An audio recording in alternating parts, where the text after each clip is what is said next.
Welcome to Golf Talk Radio with PGA professionals Mike Brabenec and Billy Gibbs. Golf Talk Radio is brought to you by TaylorMade Golf, the Paso Robles Golf Club, Slick Sticks, your key to better golf, McPhee's Grill of Templeton, dedicated to great food and great service, McGowie Health Group, expect something different, and Nikki Anderson, Realtor. And now, the hosts of Golf Talk Radio, Mike and Billy.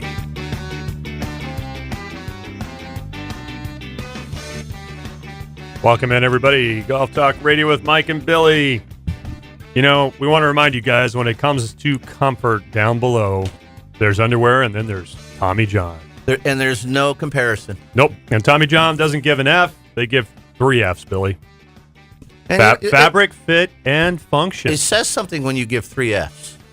Yes. It not does. 4, not 2, but 3. 3 Fs is the right amount of Fs. I mean, they are actually, I'm telling you, you know that I've been a commando since I've been 18, right? I've gone Full through disclosure. I have gone on many trips with you through the airport with being very concerned. But But now you were commando, but not now. I am a changed man. You are. Because you didn't even know you're wearing them. That's right, because you don't. Tommy John has the no wedgie guarantee. Who Comfortable, can guarantee stay that? put waistbands, as you've told me many times. I've said stay put a lot. Yes. Yeah. And the moisture wicking fabric, which is most important, which is probably why you were commando in the first place. Definitely the moisture. Yeah. So moisture wicking. So if you guys right now, and girls, because they have women's as well, you can get 20% off your first order. Go to TommyJohn.com/golf talk. That's TommyJohn.com/golf talk. 20% off your first order. All product is now fully back in stock. Mine are men's, right? Yes. Okay. That's funny. But I I them, man. They're awesome. I want to finish with Really this. If you're starting funny. to collapse out there, a couple key things we mentioned is don't keep doing the same thing. Go to a go-to shot or at least develop one. There's nothing that says you have to hit driver off a long hole. Please get that out of your head. Hit what club you're hitting well, even if it's an 8-iron. Or I go to a 3/4 punch, kind of a soft 5-iron chip to get it going. And That's me. That's me. I swing better at 3/4 and half. Everybody freaks out and about it doesn't but take long to get your confidence back once you can trust that you can create something that works. You just got to find the center of the club face. Sip and nibble. Stay hydrated. A lot of collapses come from people who don't lose their hydration, and they don't understand why isn't this functioning well. They hit a bad shot. It's because their body and brain aren't working together because they're dehydrated or they need energy. They need a liquid or they need food, and they hit a wall and they don't know it. They're and going to the bar and getting 3 drinks at the turn is not hydrating, and that could cause more. For a minute there it could be good. You might hit 2 good shots. Sip a beer.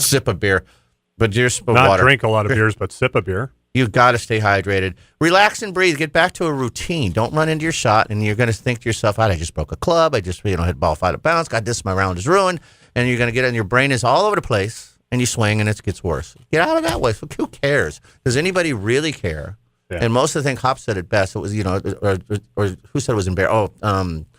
Henry said he was embarrassed. For what? Yeah.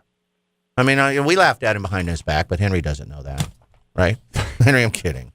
So no one does, right? No one. You know what? You feel bad for somebody collapsing. I'm not embarrassed by it. I feel bad. That's what I was going to say. When you're with your friends or even people that you don't know, and they have a troublesome hole or troublesome round, you feel really bad. I mean, I feel horrible. I feel bad.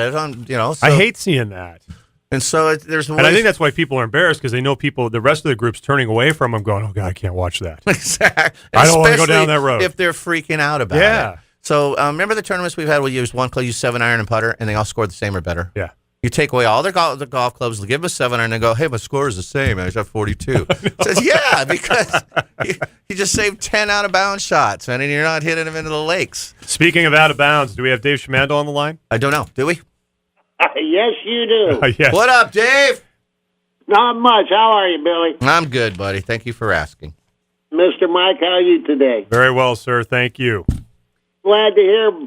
I haven't been listening. What the heck are you guys talking about? Out of bounds and what? How to fix your game if you're in the middle of a round, you have the dreaded collapse in the middle of a round. The do's and don'ts. The do's and don'ts of how to fix that. Middle of the round, everything's going great, and then then you hit the wall and you collapse. What do? You drink heavily and swing harder. See, that's old school. Good. He, I like that. but he pays the show, right? He does. Yeah. Okay. Well, yeah, he can say anything he wants. That's exactly what you don't want to do. I'm just.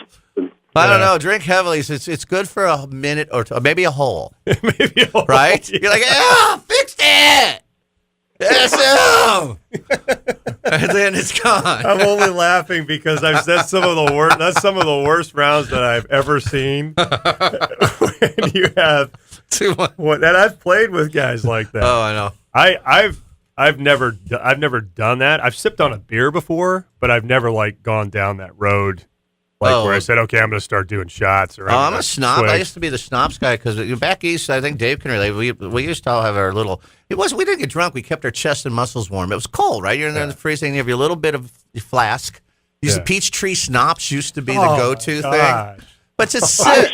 It's sips, man. I'm not drinking like gallons of it. It was sips of it. Did you ever do that, Dave? That's bad. I mean, tour players did it all the time. About a half full. I haven't touched in probably 5 years, but it's got some really nice whiskey in it. Yeah, see, I could. But there's a difference of drinking and sipping and keeping your you're warm, your blood flowing, and your nerves check. Then then there's that crossover. After Here's that one point where you go, uh-oh. Yep. Did you guys see? Speaking of this, I need water. The drinking part. Did you guys see that they did a survey and nearly half of the PGA Tour pros said that they've competed while hungover? Oh, you bet. Used to be 3/4 or more. I would say it was higher. Well, that's what I was surprised. Absolutely. I thought it was. I thought it'd be more. They've got quotes of some of these guys say they shot 61 while they were hungover. Well, it's kind of like the He won the PGA championship with bad hangover. Who did? John Daly. He wanted drunk. Oh, well, yeah. No, he wanted intoxicated. Was he intoxicated? Oh, absolutely. He knew. He's admitted to it. Sure, that's how but not in a good way. Oh, yeah, of course it was a good way. I mean, he passed the test. It, made his career.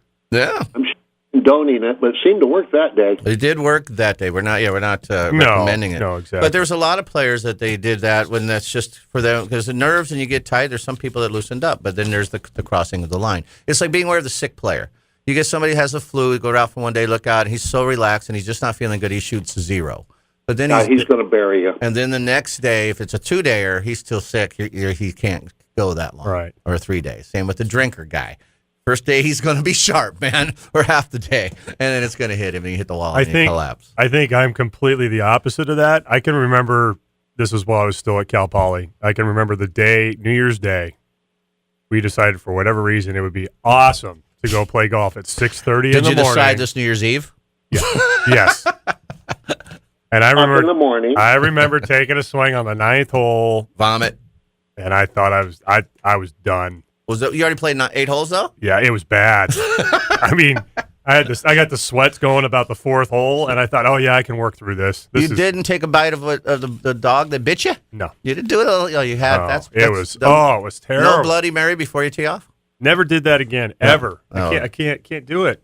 It's not There's nothing enjoyable about it for me at all. Now, sipping on a beer, like when I went to Truckee a couple weekends ago and played with my buddies from high school, I had a nice, big, gluten-free beer. It was a big one. And I saw photos. I got to sip it the whole way around. Man, I was in a perfect place. See? There you go. That's perfect place. That's that half Heineken buzz. Yeah, it was perfect. I mean, seriously, it was absolutely perfect. And then when I got done with the round, it was hot. I mean, it was hot up there. I was a little tired when I got done, but so maybe a lot of these game collapses is that reason. People start off, get the cooler, they're cruising along, and then collapso. Maybe there's something to that. I never thought of that. Well, we had our own study between myself for my bachelor party and then Matt Craddock's bachelor party. Oh boy, yeah. We did our own research. Who could feed the seagulls first? Hit the ball, drag Matt. Because we played alternating shot. I had to drag him and hit his body into the ball to count it as a shot. It's the truth. I did. Were we the same? I was with Tim Lane's group. I had to pull him in to touch the ball with his body so I could hit again. Yeah, he was a little passed out. So, Dave, what do you do if your round collapses, or recommend that you should do? I know you were kidding about the drinking and hitting harder. The two are probably very different. I don't know. I can remember times where when I could play a little bit and it would fall apart. I just go to a big slice. Yep, the go-to cut. You can always hit a big slice. Yeah. I love what Billy, did you hear? You didn't hear when Billy was talking about a while back when he played. This is a long time ago when he played. He said he just had a banana ball going and he just played it. Yeah, I had this was my PAT, and I was just started off. I don't know where it came from, but this big ugly banana thing happening, and instead of fighting it, I just started playing it the whole day. So even at the turn after going into the second round, I didn't go to the range to try to fix it. I just got up and started hitting this. I knew it was coming. It wasn't pretty, but I shot 145 and was second in the call, mid qualifying. But I just cut it around this wide open golf course. Thank God. I think that's a good idea. That sounds like that was really smart. Yeah, was there. I've always said, if you're playing in a tournament, you go out and try to find it on the practice tee before you're playing. You're late. Yeah. What were you saying, Hop? I was saying I think that's a good idea. Stop talking in the background. I can't hear him. Yeah, you can't hear him. Sorry, though. You're not have to be in the headphones, Dave. You're all right. He's talking right now, though. Go ahead, Hop. But in any case, I was just saying that I think that's a good idea. It's like anything that happens in life. I mean, if you're playing on a tour, that'd be one thing if you're collapsing. But if you're just out with friends or you're just playing socially, embrace the horror. You know what I mean? Embrace the horror. No, he's right. I love that saying. Extroverts say that. He's right. It just just give in to the fact that you are having an S round and play it and just maybe you'll learn something about your game or about yourself as you do it. Dave, he said embrace the horror is what he said, and I was reading this morning. A lot of the experts said exactly what he was saying, almost in those exact words. You're out there doing it's an experience. Don't quit. Number one, don't quit, because then it's just going to build up inside you. So just keep playing it and embrace it. And maybe you learn something, or go for I want to have one decent shot this hole instead of just do one thing at a time. I'm going to have this. I'm going to get it airborne. Embrace the shank. Embrace. That's the best shank ever. High five the shank, man. So high five the shank. Hard to embrace the shank, though. So I'll talk about this a little later in the show, but I went and caddied for Nikki on Thursday, and she had some things that happened that we're talking about, and so she did some research the other night. And the thing that was really cool, she shared with me yesterday. The experts said whatever your dominant hand is, take the other hand and squeeze it into a fist as tight as you can and shake it, and it actually shuts down the side of your brain that's trying to get you to go into the actual process and the techniques of what you're, so if, like you have the banana ball and you're like, okay, well, I know if I have a banana ball, I know I'm doing this with my path and my body's timed down right. So now I'm going to go ahead and stay back on the ball a little longer, and I'm going to hold that angle there. That's the last thing I was thinking. So, just gonna what they're saying is if you've got into that mode, take your non-dominant hand, put it in a fist, and just kind of squeeze, and changes the brain. Wow. Like the brain shifts over from your dominant side, which I thought was fascinating. Which it is fascinating, but if you got someone like Mickelson whose dominant side is his opposite side, it's his right side, and he's a lefty golfer. I mean, it's well, then he's going to make two fists, and he's going to start punching himself in the face. Grab a frying pan with that dominant hand and whack himself in the side of the head. That'll do it. That'll do it. But Dave, the dues we had come up with is go to a go-to shot, have a plan B. Don't keep trying the same thing you're trying and hitting it bad. So have something, even if it's a punch shot down the fairway. 3/4 knockdown, if you will. Make sure that you're hydrated. A lot of people freak out. They don't, and their body and brain don't work together. So hydrate yourselves. Take more club. Use more club. Swing easier. I mean, that's almost everybody says that. But relax and breathe. I mean, get out of your own head. Those are a lot of the advices. But don't quit. Most all of them say don't quit. Embrace. I like what Hop said. I think there's some truth to that. I think God, I'm having fun playing so bad. I think get away from the ball.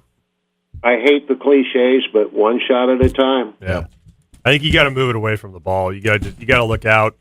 Smell the roses, man. Whether you look out 10 yards in front of you for a target, or you look at trees way beyond your target, or like you said, you look at how beautiful it is. Whatever. Just, I'm with my buddies. This is not bad. I could be doing something else. Exactly.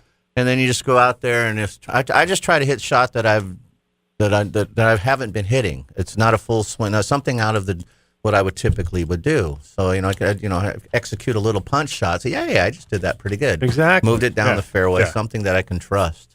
Feel like you get the ball actually square on the face. Yeah. To kind of get that feeling back in, you know. Those are good. I like those. Those are all good. Or buy new clubs from Dave Schmandel. Yeah. There you go. Oh, you know, I wanted to bring up something about clubs today. We touched on it last week. Mike, you still selling a lot of single-length Cobras? Oh my gosh, it just with DeChambeau, it's just crazy the number of calls that came in. Be careful who you sell them to. Yeah. Because if they don't have a lot of club head speed, the longer, well, they're not longer anymore, but the lower numbered or the lower lofted clubs, you just can't generate enough club head speed to get the dang things off the ground. Well, you know, we talked about that.